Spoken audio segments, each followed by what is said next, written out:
Thank you all for coming. It's my great pleasure to introduce Antoine van Agtmael.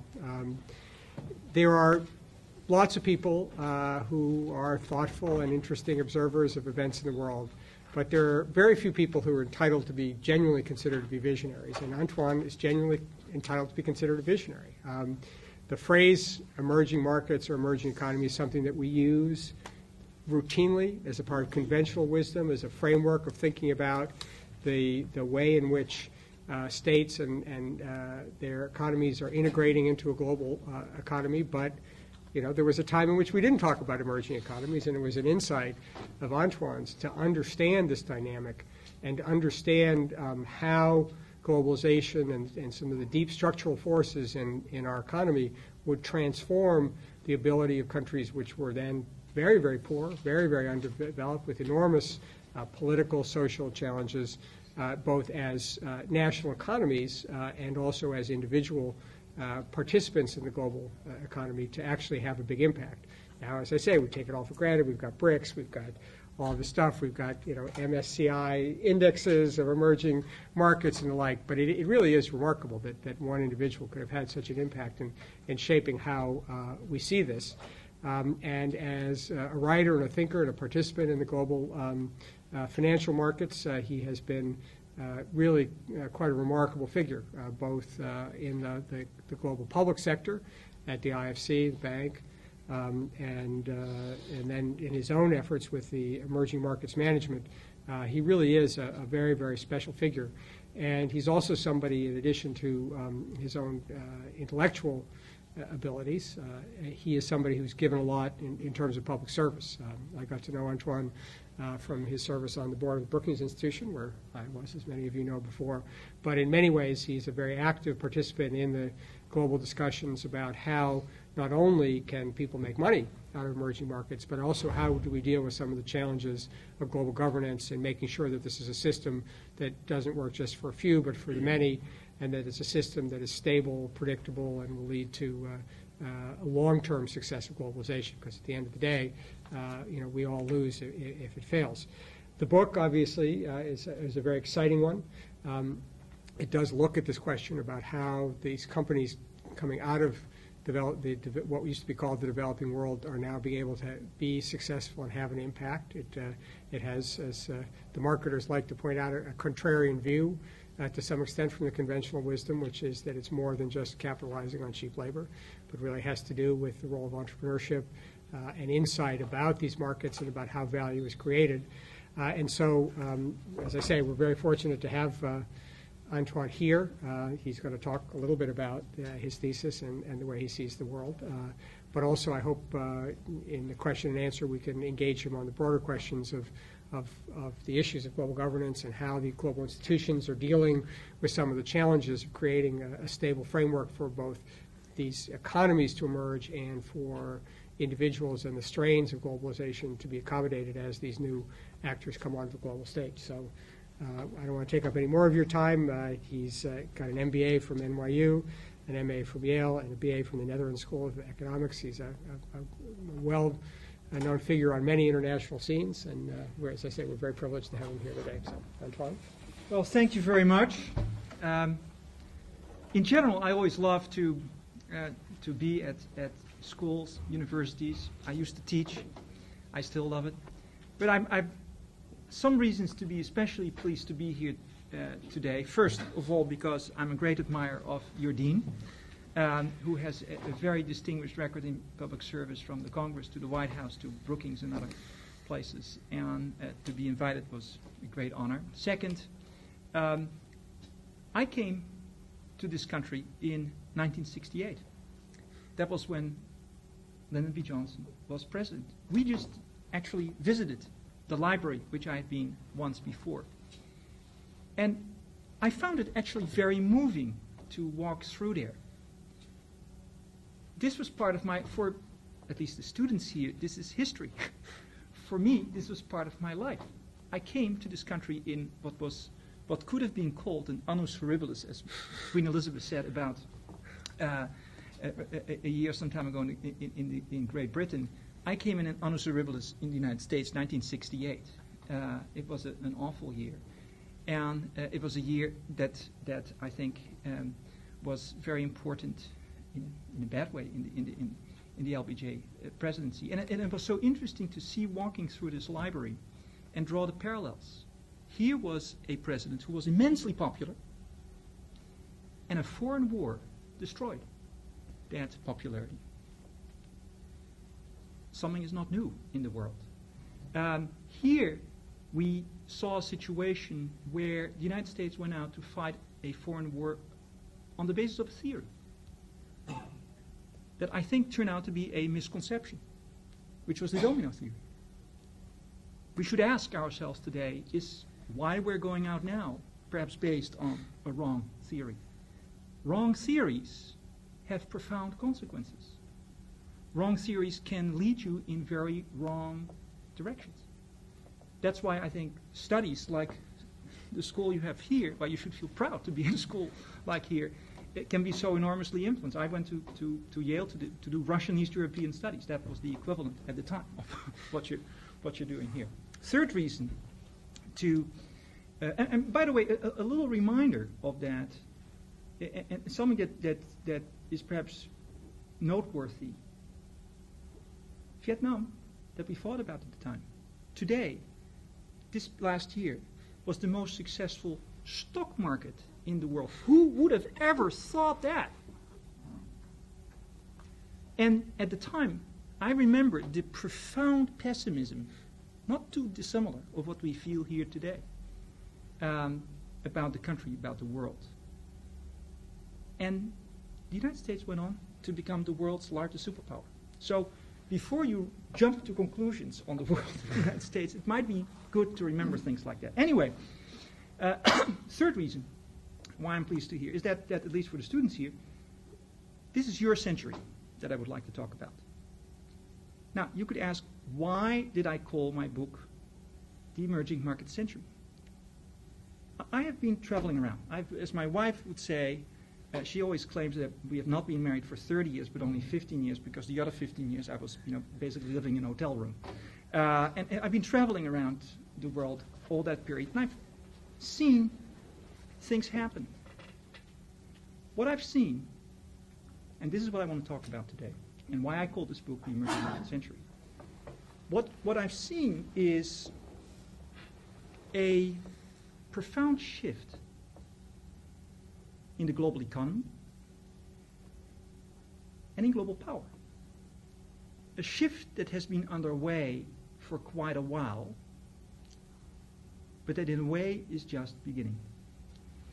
It is a shift that I personally believe is the greatest, the most pervasive shift since the Industrial Revolution. That is big to say that. Remember, or perhaps you don't know, that before the Industrial Revolution, actually China and India were the largest economies in the world. And then suddenly there was this shift toward dominance of what they call the West, Europe, United States. What are we seeing today? We're now seeing a shift in quite the opposite direction. It is a shift that I believe will affect everything and everybody, especially you, if this is your century. Everything from how to deal with China, how to negotiate with Iran, because there's a different sense of self-image as a result of this shift in countries like Iran that we have difficulty understanding. Not understanding this, I think, actually leads to potential serious problems. And understanding it, I think, is very important. If we don't understand it, we are a little bit like, remember the aristocrats of the early 19th century who poo-pooed the Industrial Revolution, who looked down upon the emerging middle class? Well, sometimes we are at risk of being a little bit the same. It would be a very dangerous mistake, I believe. But we don't have to feel that way. We can do it differently. We can be aware of it and then actually make use of it. My book is about, first of all, this big shift. And I'll talk about that in a minute. But second of all, this book is not a dull book. It's a book of stories. Because after taking this helicopter view of this big ship, I then go down to the foot soldiers in this global economic battlefield and actually look at companies and discuss a number of companies, many of which you 5 years ago, 10 years ago, would have never heard of, and some of which you still haven't heard of. Or if you had heard of them, you thought they were kind of second-rate makers of low-tech goods. Think again, because actually that's no longer true. Some of these companies, the Samsungs of this world, are becoming the powerhouses of today's and tomorrow's economy. In fact, the GEs and the Microsofts of the future are likely to come from places like China, India, Korea, etc. That's an enormous shift. Again, it's what's taking place. And then the book talks about the people behind this. It's very interesting. When I thought about what all these companies had in common, and I established a company, my nephew Jeroen here just established a company here in Texas. There's something, and we talked about this, what all of these people had, I can't say guys in this case because they were all guys. There were no, tried to find one, but only guys. What they all had in common is one thing. They were all told very early in the history of their firm, you are crazy. That's the one word that was used to all of them. This idea is crazy. Well, what actually happened is they built unconventional thinking into a very big thing. These people are the J.P. Morgans, the Carnegies of today's world, except they weren't born in Detroit or in New York. They were born in Bombay or in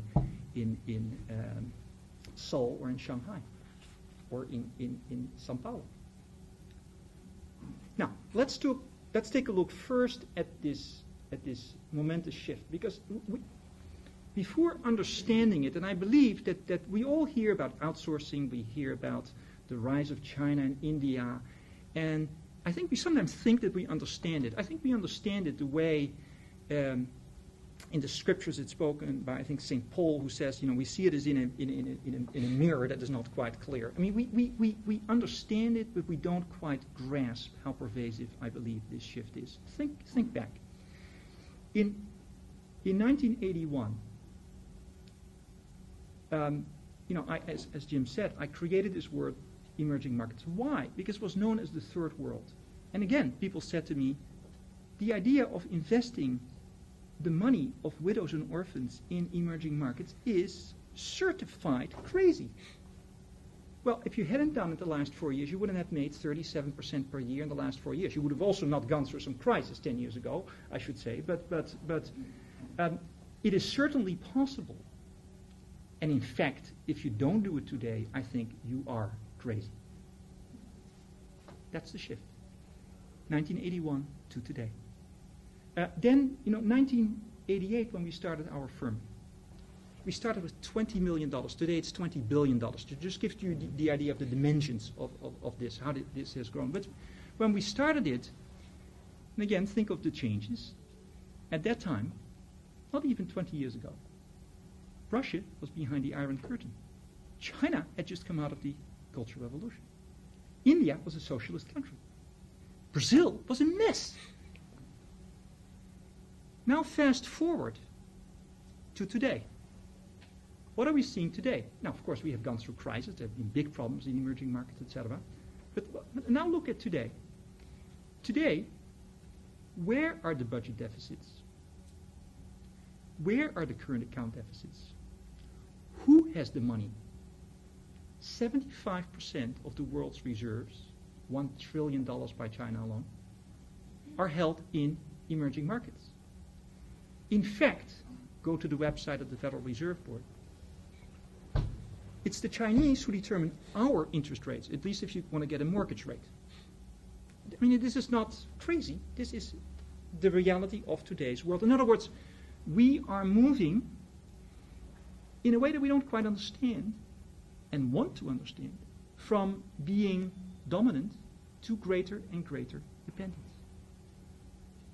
That is the shift that we are seeing. Today, China, for example, exports more to the United States or Europe than Japan. It, according to a Financial Times article recently, is spending, I think already or next year, more on R&D, research and development, than Japan. That is the change I am talking about. Gazprom in Russia provides 20% of the energy in Europe. If it turns off the tap, as it has done a couple of times, people in Europe get very scared. This is this shift from dominance to dependence. And now that is just today. Now fast forward again 25 years. Well, just fast forward 10 years. 10 years from now, we will have created, according to some estimates, 1 billion new consumers. Just to give you an idea of what that means. 1 billion new consumers is more consumers than there are in the whole world today. That is a shift. In other words, these countries are going, not all of these countries, and not the whole population, because there are inequalities, but if you have 1 billion new consumers, you basically are beginning to talk, as we are already beginning to talk in Korea and Taiwan, for example, not about poor economies, but about middle-class economies. In other words, with this increase in per capita income comes greater power, more self-confidence, a change in everything from business to economics to politics. It's that shift that we have to learn to understand. 25 years from now, China will probably be the anchor economy of the world, just as the United States is today. 25 years from now, the emerging markets, the much despised third world that I had to rebrand in 1981, their combined economies will be larger than all today's developed economies together. I didn't believe these calculations when I was actually doing them, and the spreadsheet just said to me that is what it's going to be. I actually had this rerun 3 times because I didn't think it made any sense. So this adds up to the largest shift in both risks and opportunities that we will see, you will see, in our lifetimes. Huge shift, momentous shift, tectonic shift. Just question, out of curiosity, of the students here. How many of you have lived in an emerging market? 1, 2, okay. Emerging markets would be Asia, ex-Japan, Latin America, Eastern Europe, Middle East. How many of you have traveled to an emerging market? A few more, okay, yeah. And now, how many of you think you will in your life do business with, have political relations with emerging markets? Yeah, I mean, there's a discrepancy here. That discrepancy, I think, is something that is going to have to change. I mean, I think students today will have to redefine, for example, this shift when I say it affects everybody. It affects not just investors like me.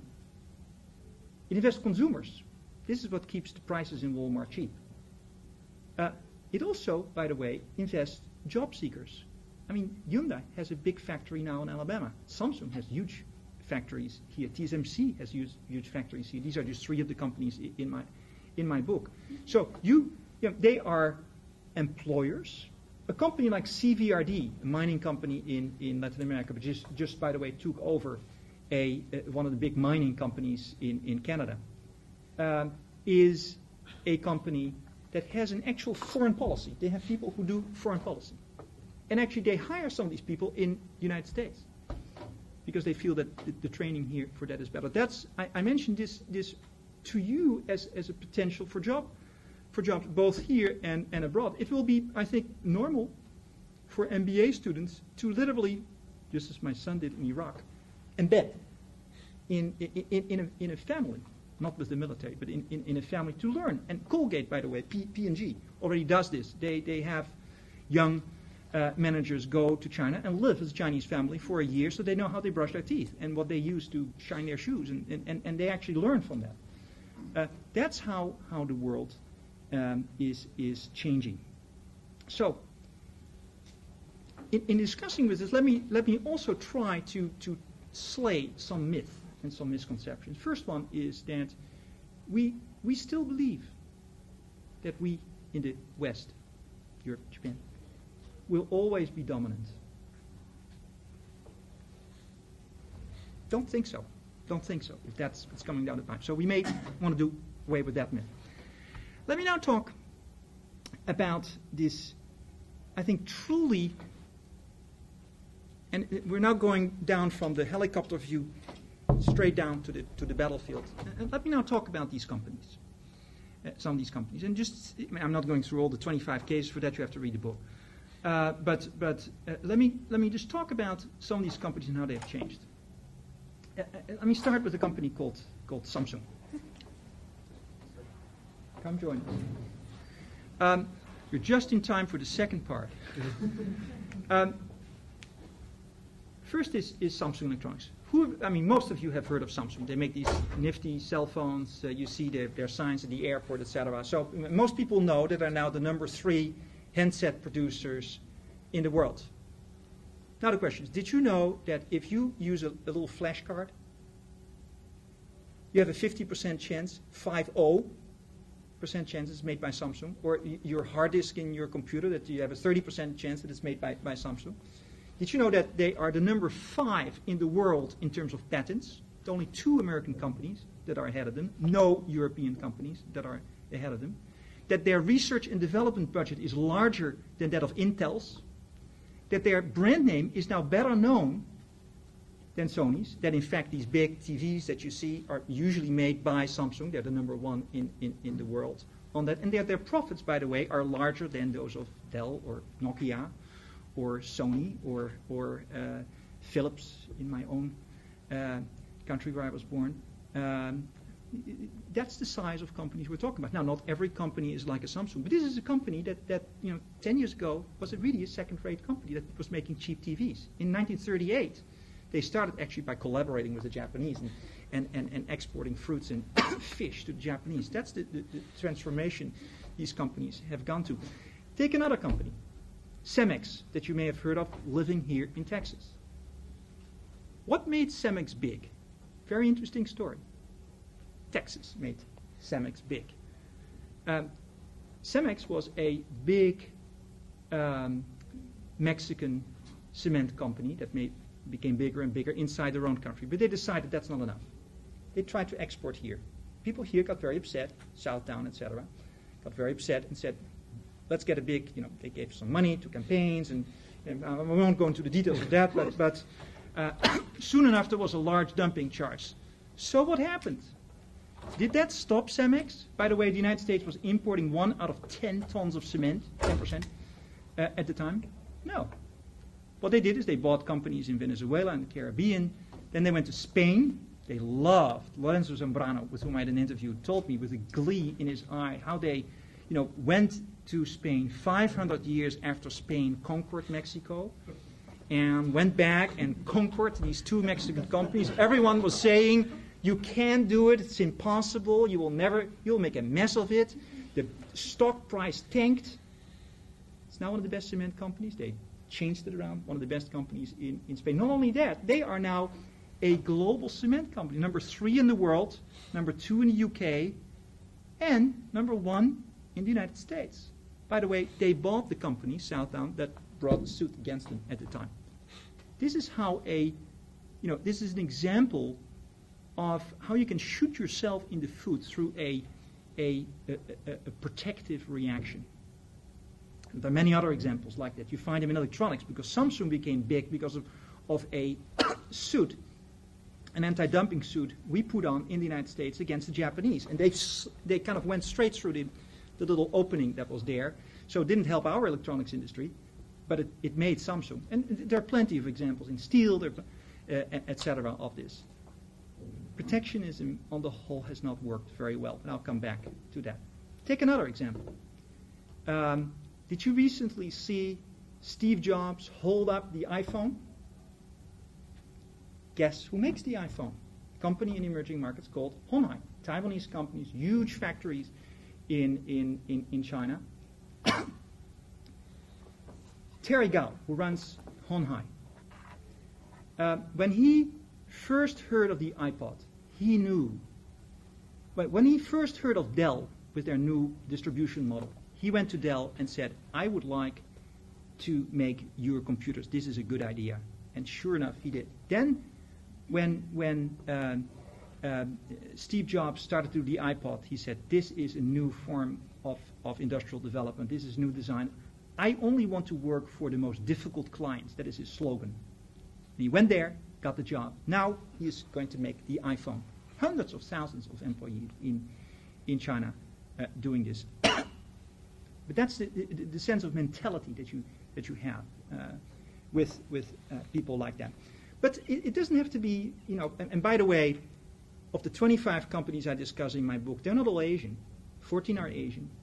But by the way, there are 58 of the 500 largest companies in the world are from emerging markets now.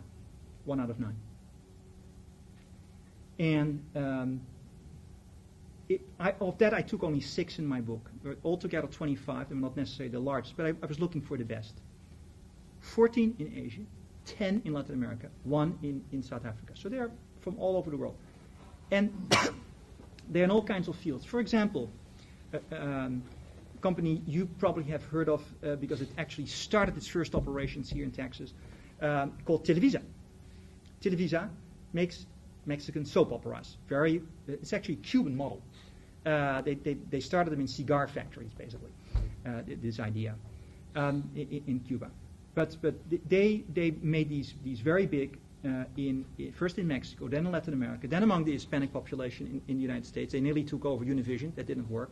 But beyond that, just imagine when Veronica Castro, by the way, a former porn star, but never mind, when she became a very big star in The Rich Also Cry, very famous soap opera. When she landed in Moscow, she couldn't believe the crowds that were waiting for her and the red carpet. And the red carpet was for the car that brought her right to the Kremlin, because in the Kremlin they were watching The Rich Also Cry, which is, by the way, a Cinderella story. Mind you, a Cinderella story would go over very well in emerging markets. The poor girl who makes... but not just there. In Bosnia, Philippines, the same thing. So you find this all kinds of different areas. I mean, if we're talking about phones, there's one story that I start chapter 1 of my book with, because it intrigued me. And this is not the iPhone. This is actually a precursor of the iPhone made by a company well, I'll get to that. Let me read you the passage. It says, for a few minutes, I held the future in my hand. Suddenly, my trusted BlackBerry looked like a Model T Ford. I was trying out a prototype of a new third-generation cell phone. It certainly looked stylish, but they all do these days. But more intriguing was the fact that this was a video phone. I could actually see the person on the other side of the line. That was not all. On a bright screen that easily fit in my pocket, I could check local traffic, watch breaking TV news, play interactive group computer games, and naturally I could access the internet, email, update my calendar, listen to downloaded CDs. This was one smartphone indeed. Now, where was I? Was I visiting Verizon, Apple, or Nokia? No. This was January 2005, ancient history by now. And I was standing in the research lab of High Tech Computer Corporation in Taiwan. That is the shift that I'm talking about. It's not just cheap goods anymore that these companies produce. In fact, this is one of the misconceptions that we lull ourselves to sleep with at the moment. That is that it's all based on resources and cheap labor. Think again, it's not true.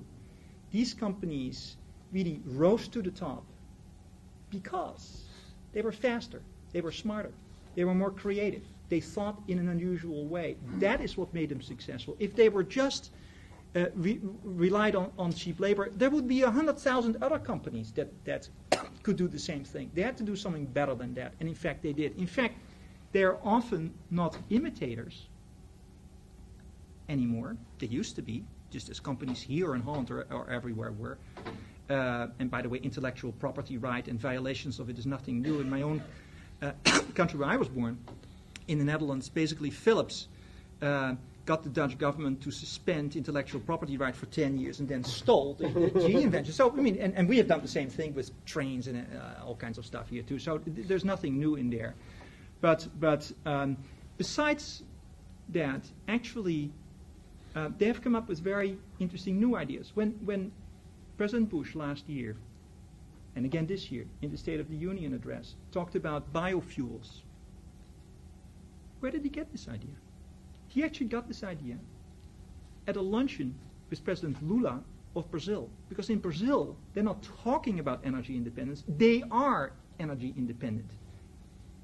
Virtually every car is flex fuel. By the way, invented in Germany, but first tried in a car in Brazil. Virtually a whole new fleet is flex fuel, not just a few cars. And there are 29,000 stations where you can get biofuel made from sugar, ethanol.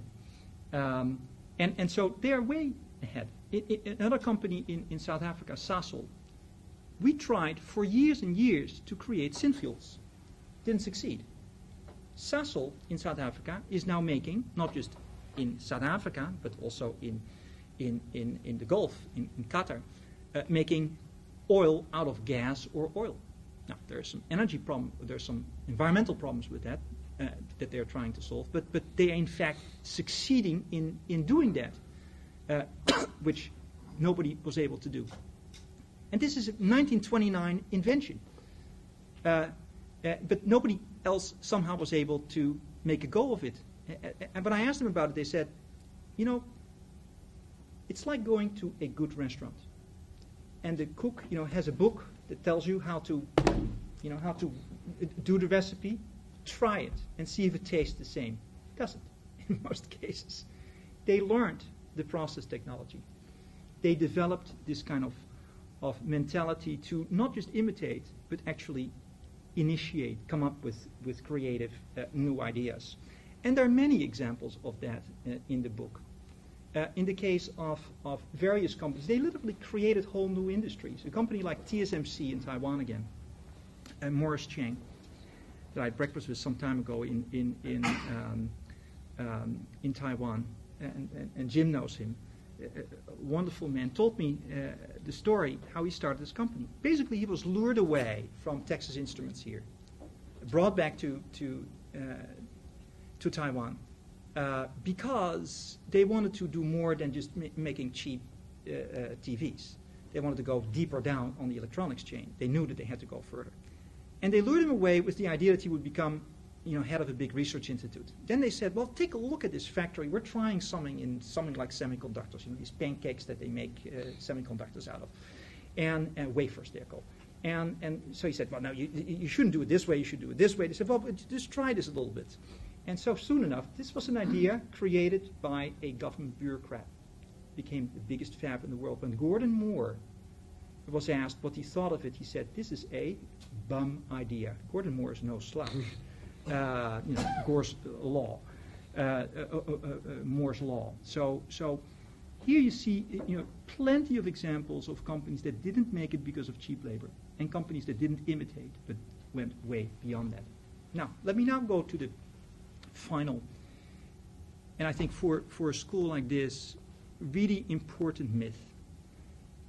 Sometimes when you listen, you get this sense of fear, the sense that all of these developments are bad for us. Well, I don't believe it. I don't believe that the world is a zero-sum game. If you start with that perception, which I think is the wrong perception, you are inclined to go either in denial, which is bad, or take a protective reaction, like protectionism, that often is the wrong road. In fact, I believe that we should go away from this myth and recognize that we have the best universities on the planet, that we have some of the most creative companies in this country, from Google to Bloomberg to Apple, you name it. that we have a great law system. There are plenty of things we can do, but we cannot just sit here. We have to do something. We have and need a creative response.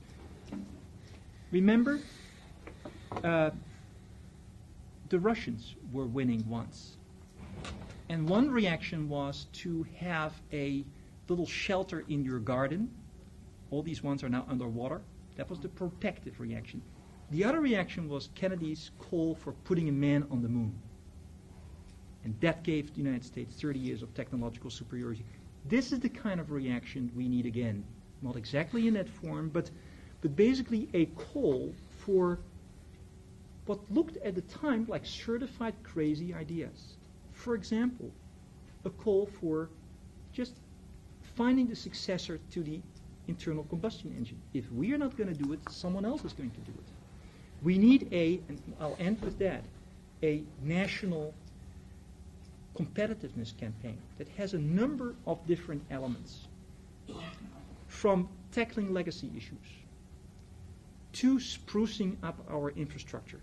I mean, it is just not conceivable to be a major force in the world if your mobile system is worse than that of China. Or if, I want to reach my son somewhere in Africa and could reach him better there than I could reach him in New Haven. That is not a good thing. And if the airports in Shanghai and Seoul and you name it, in Singapore look better than John F. Kennedy Airport.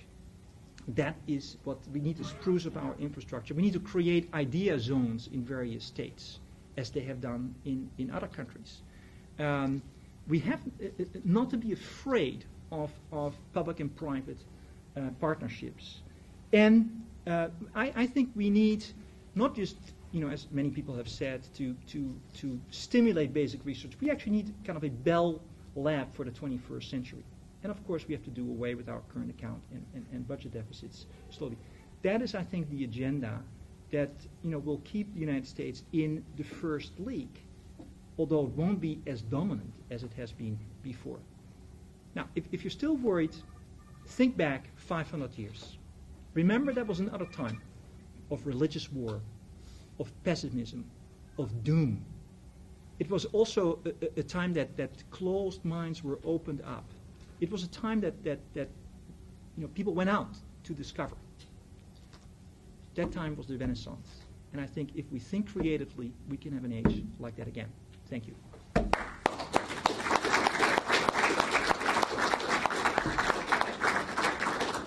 Antoine, that was great and wonderfully and characteristically for us ending on the policy note is particularly appropriate, and we're grateful for that. Let me start where you ended up in the question, which is, one of the things they teach us lawyers when they train us is to ask the question, cui bono, who benefits? And my question to you is, does it matter what the nationality of these firms are anymore? I mean, you have, quote, quote, American firms that do most of their business outsourced overseas. You have Samsung that's building the largest fab in the world right here in Central Texas. And by the way, we own literally 50% of the 25 firms in this world. Right, and I was going to go on and say, you have these firms, but some of them are private, but many of them are publicly listed, and therefore their investors are in developing countries, wherever, and their nationalities don't matter. This idea of a power shift that you've talked about, and you really were one of the first people to think about, it's the flavor of the moment. That's the Davos theme this year, right? The shift. Right. But and obviously in terms of the issues of competitiveness you talked about, those are important. But we have this kind of reflexive political instinct that it's our firms, American firms versus Chinese firms versus.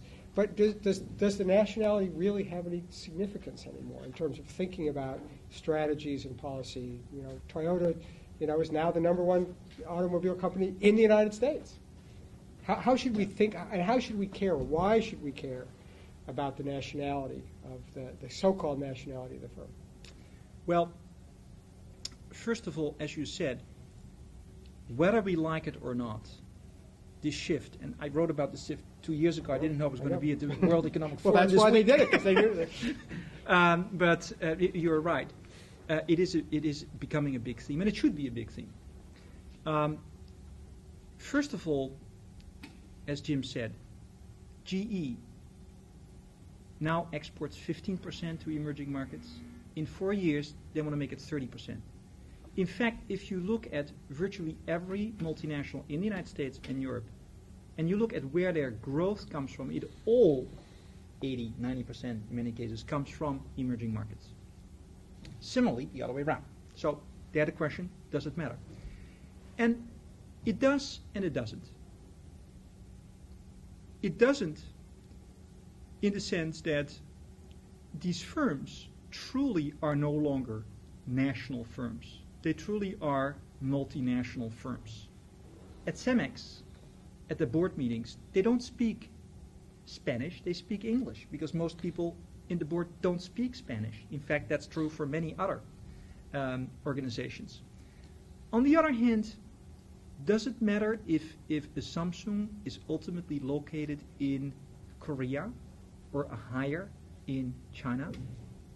It does, to the extent that those companies can be controlled and sometimes manipulated by their national governments. To that extent, it does matter. It also matters in the extent to which employment is created and where that employment is created. What we are seeing is that our corporations here create employment in many cases in emerging markets, and emerging markets corporations in some cases create employment here. The scale is somewhat different, by the way. I wouldn't want to equate the two. But there is a direction. It's a two-way street in employment, in investing, in takeovers, etc. To the extent that control matters, and that control can be manipulated for national purposes, it matters. Beyond that, I don't think it does.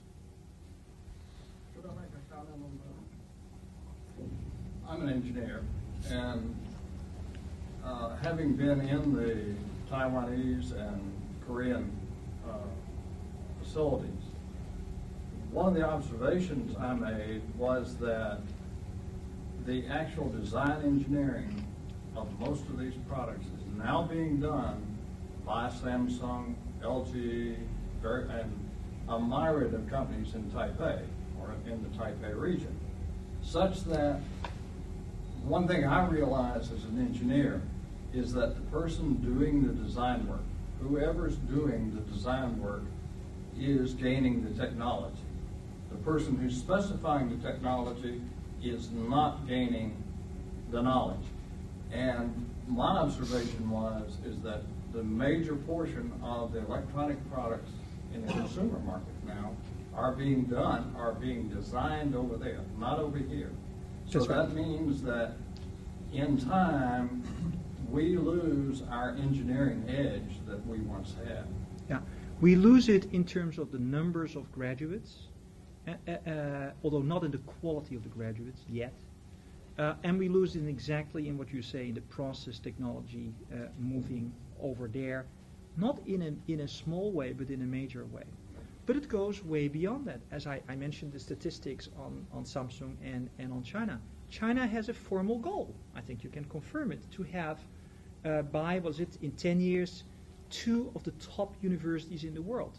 You talk to the president of Yale, and he will say, well, we have, basically we outsource a lot of our research on biotechnology because it's done jointly between New Haven and Fudan University, because it can be done cheaper there. You get 10 times, 5 times the amount of research for the same buck. Well, guess where it's going?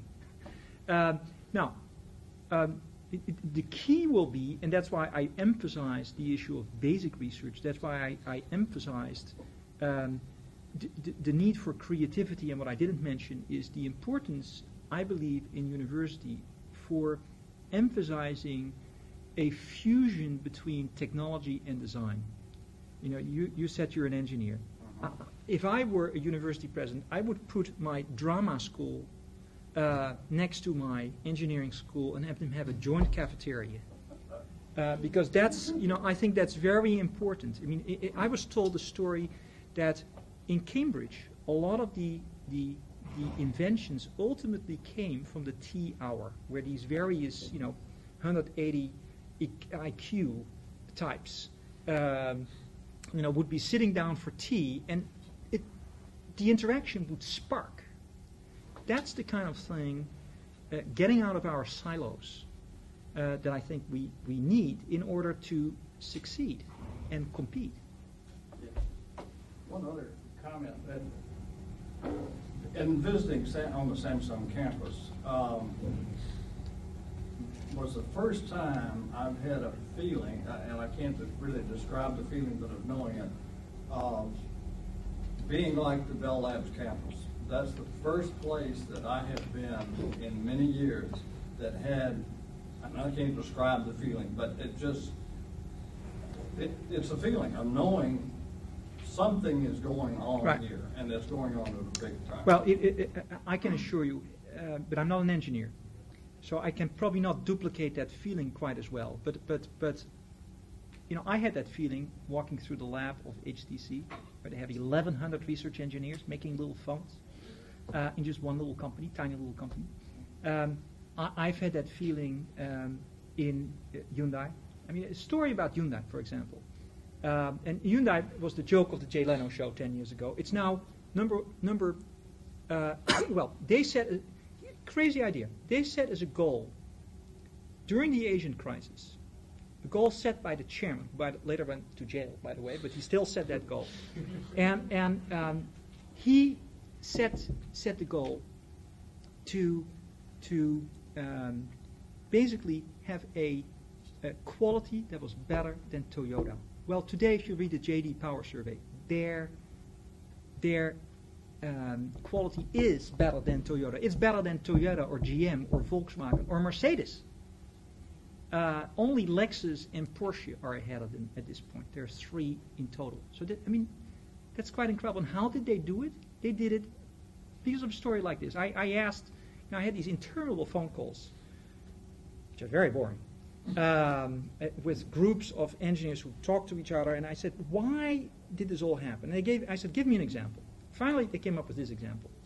A young engineer in a plant had just gotten married, and there was a little whisper in the back of the window.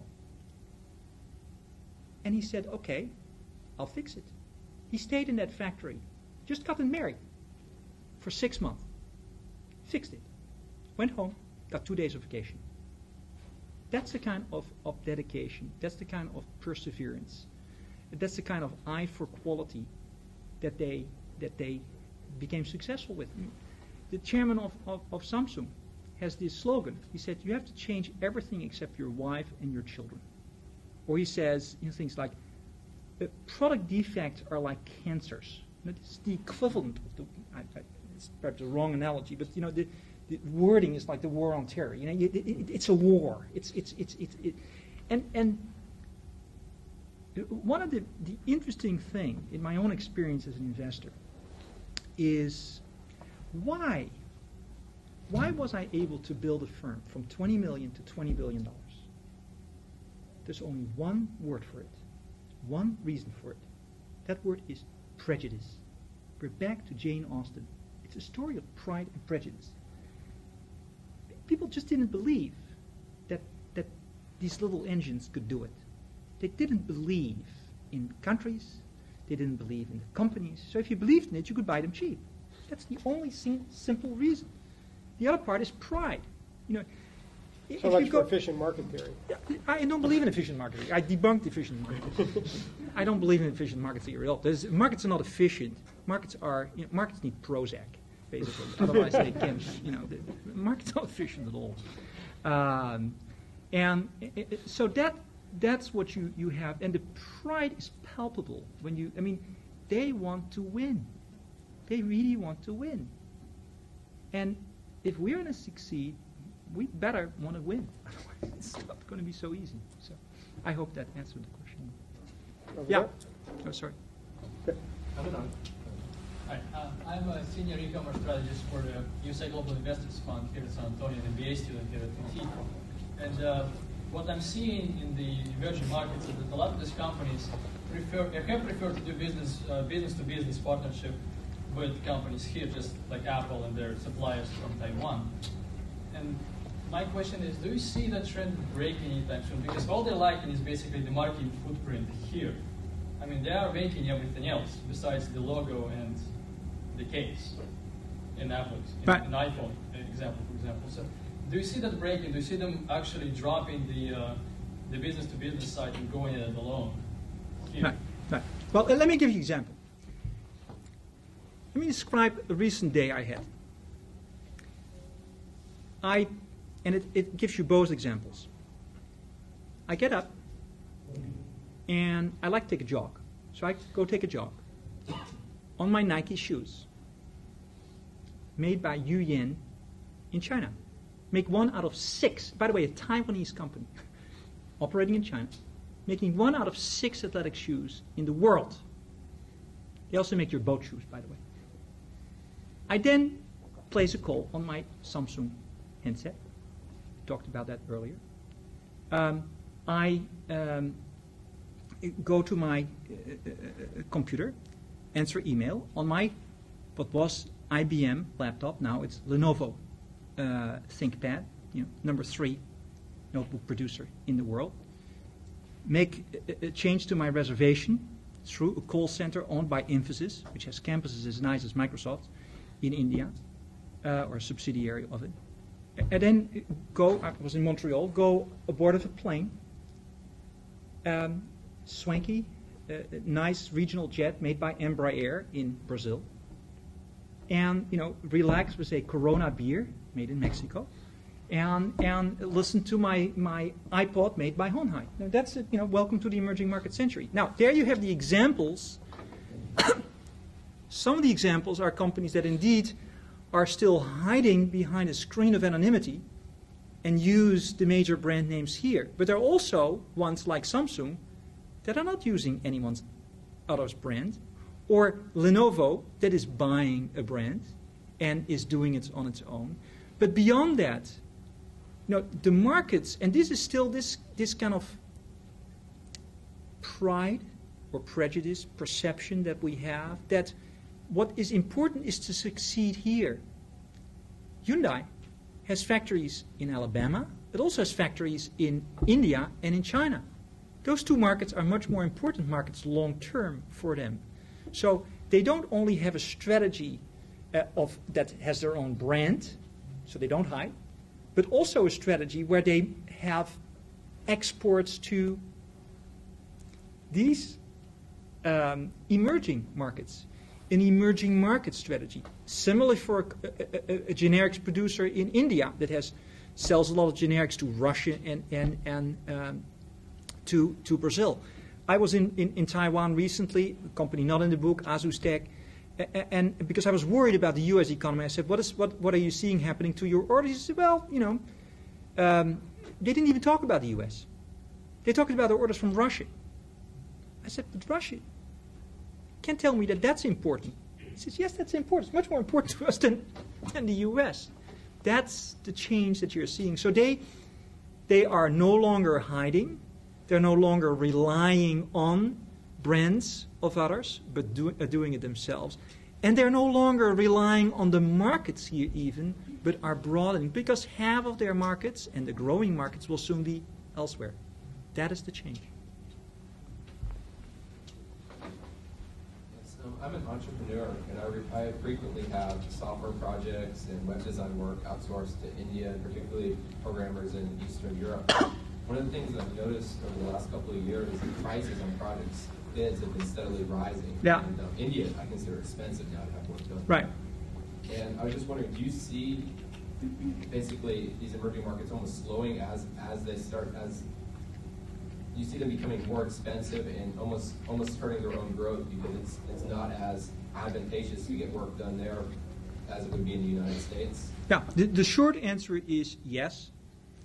The long answer would be that will happen, but it will take a while before we're really there. Because still, you can do it a lot cheaper in many other places before you would probably do it here. It's not just India. And of course, within India or within China, there are different wage levels in different regions of the country and different firms. But that advantage, that cheap labor advantage, ultimately will go. And so just as we in, let's say, the United States or Europe have as our task to stay ahead of the curve, I think there they have it as their task to not rely on things like cheap labor and move up the curve as well. And they're doing that pretty rapidly and pretty fast and pretty smartly, I think. Yeah?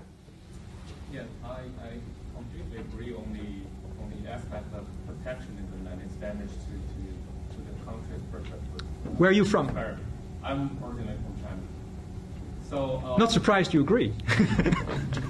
Actually graduated from UT. Sometimes sometimes the action of one country is taking is not necessarily targeted towards protectionism. The stance it's take can create that kind of barrier that was not intended at the beginning. Not mentioning about the war on terror, all the kind of difficulties it's creating in the entire economy. Let's take something more specific. For example, Sarbanes-Oxley. Yeah. Right. It's created for good cause, I believe. Right. And however, it has some side effects. For example, it can bring the cost of relatively smaller firms listed in major exchange very cost prohibitive. So instead, those firms, instead of going to NASDAQ or some U.S. major exchange, they go to London. Right. They go to other places. Right. And I want to hear your take on those areas. Yeah.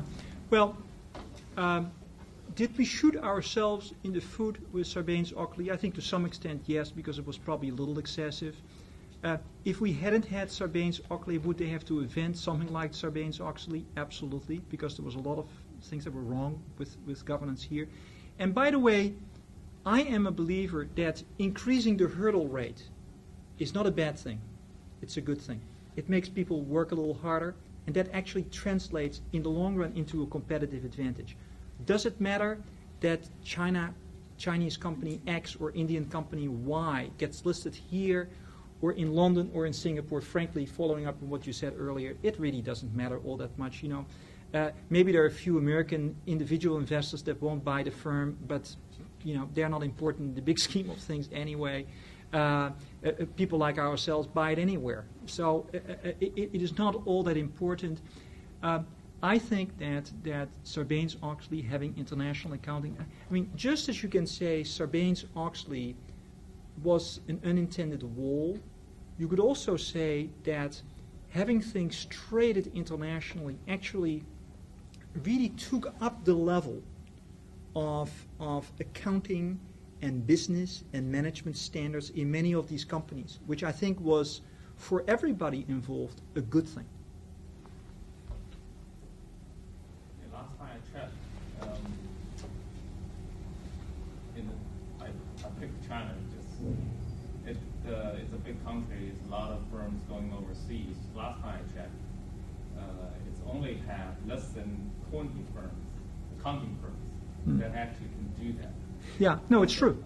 It's amazing because they have like over 1,100 firms listed around the world. It's very. Let me give you an example of lack of imagination. Okay. When we talk about investing in emerging markets, what are we really talking about? I have 25 companies in this book, but what most people are looking at are the companies that are, as Jim mentioned, in these indexes. I created one of them years ago, but S&P, IFC, or Morgan Stanley index, that's 800 companies. Guess how many companies are listed in emerging markets? 15,000 companies. Guess how many, this last year alone, outside of this 15,000 list, there was $160 billion worth of companies that came to the market that weren't even in that. So we are, lack of imagination, we're only looking at, let's say, 800 to 1,200 companies out of these 15,000. In other words, we're looking, we don't look below the waterline yet. But of that, interesting enough, we only really invest in 200. Everybody and his sister is investing in 200 companies. talking about dumb. You know? Talking about, and then your clients say, but, you know, this company is so illiquid. I say, yeah, so were they all, you know, one day. If we keep focusing on these 200 companies, you're not going to make any money in the long run. So, you know, you need creative thinking everywhere.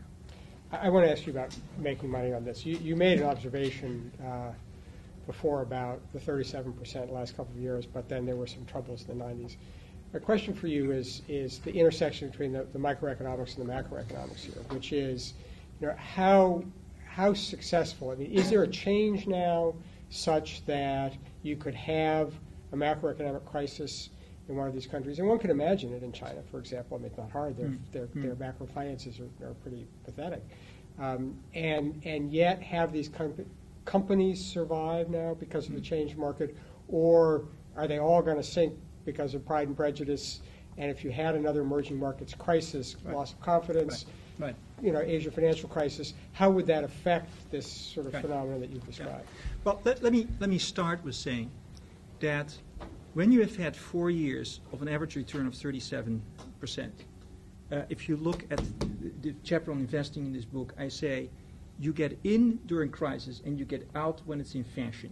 So you can then figure out what to do right now. It's not the time to put all your money in emerging markets right now. In fact, my theory is that if we are going to have, you know, let me say something to you that you're not going to believe. You'll go away and say, this guy's a little crazy. 25 years from now, most of you are going to have half of your stock portfolio in emerging markets. Not 5%, half. You'll find that normal. Now, let's assume that that's right.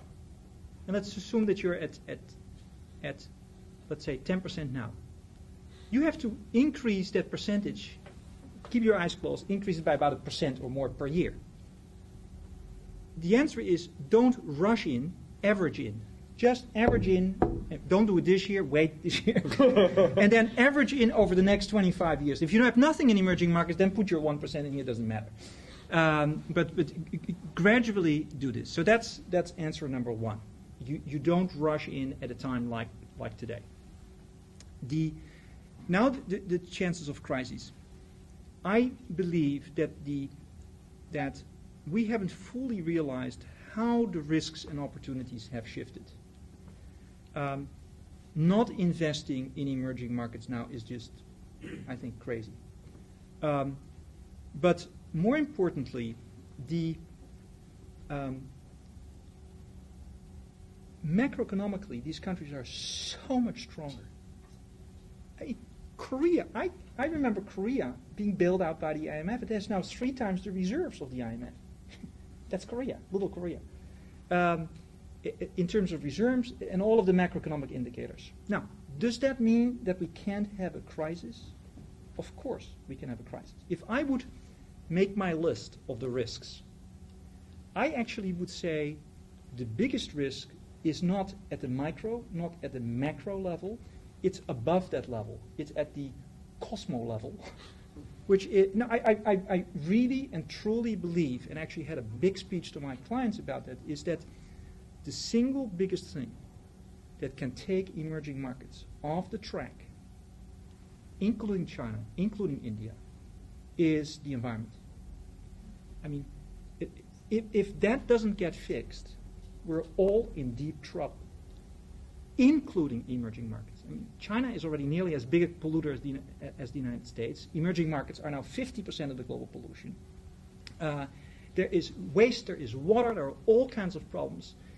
The idea, just as I say protectionism here is a terrible idea, the idea of that I hear often in emerging markets, give us a chance to develop first and not worry about environmental problems. I think it's a really stupid idea.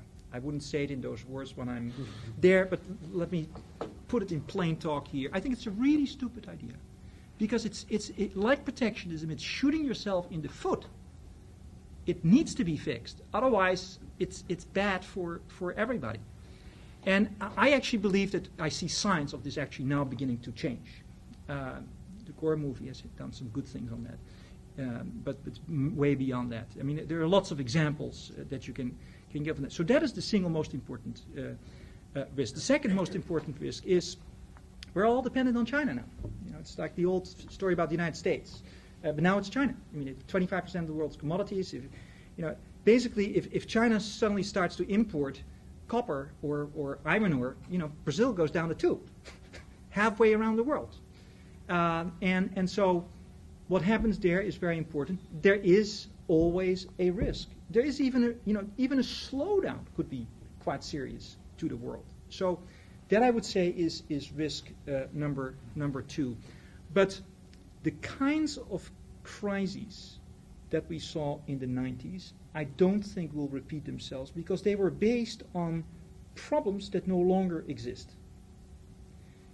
There are other kinds of problems that we didn't fix at the time that need fixing, and that can lead to problems. Time for one more question, if there's another one right in the back. Gary. Yes, the area of the world that seems to be bracketed out of this discussion most of the time is Africa. And I'm wondering if you have any thoughts about its prospects, other than South Africa, of course. Right. And particularly in light of the amazing attention that China has given. Right. Let me just give you a statistic. First of all, we are the single largest investor in Africa, north of South Africa. Okay? Our firm. So I'm speaking from, and the early part of my career was very much based on Africa. So last year, everyone was talking about the BRICS, how the BRICS made 56%. Well, guess how much we made on our African portfolio? 58%. We did better in Africa than in the BRICS, and it's more sustainable, frankly. I don't think you're going to make 56% on BRICS this coming year. In fact, I would be careful about the BRICS. There are opportunities there, but there are also lots of problems. Africa is still more closed than the rest of the world. Africa has problems in terms of education, not to speak about AIDS, which is a very big problem, particularly in the southern part of Africa, including South Africa. There is, if you look at corruption indexes, it doesn't look very good. So there are lots of serious macroeconomic problems that need to be fixed there, just as there are potential issues in China on the other side. I mean, for example, in China, if you carefully read this book, you will see that I mention the fact that there I see the same kind of hubris at the corporate level that you saw in Korea. It's really analogous. I mean, these companies a company like Haier, in the book, great company, it thinks it can do everything well. That's what the Koreans thought until the crisis. So you have, on both sides, you have issues. Africa, I believe, is a place where it's interesting to invest because companies are cheap and, in fact, often are underrated. And you only make money in investing when something is underrated. So that's why it's interesting. Do I think that Africa, from a macroeconomic or from a corporate point of view, is high up there? No, I don't think so. Because there are lots of problems there. Well, great. Well, thank you all for coming. Let me ask you to join me in thanking Antoine for a terrific and stimulating and, as always, interestingly contrarian presentation.